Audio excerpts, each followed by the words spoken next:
that like prescriptivist environment, that structure Yeah. meant that we were not open to influences that might have helped us think a little differently. Yeah. We were isolated, fearful, very worried about outside perception, very worried about misrepresenting our community to the outside world.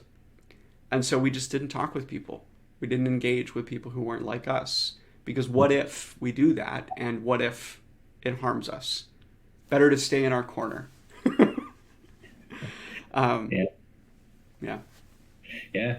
It's interesting, right? Operating from fear sometimes. To a sense. I don't want to say that as an overarching theme, but it has a little bit of that sound to it, right? Like the what ifs, right? Well, it's But then I think, oh, go ahead, please. yeah, it's natural too. I mean, I think I think it's normal to Sure. be concerned about what exists outside of our own sense of safety and security. And we could even talk about it like a base human thing. I don't know that I'm necessarily like holding a particular idea of how people are, but it is very easy to be afraid of somebody not like me. Um, Not like me Mhm. means I can't predict what you're going to do and what you're going to say.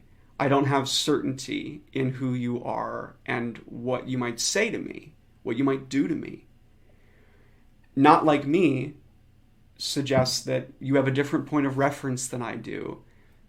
And we might even be able to reason that out for ourselves that engaging with people not like us is risk, you Mm. know?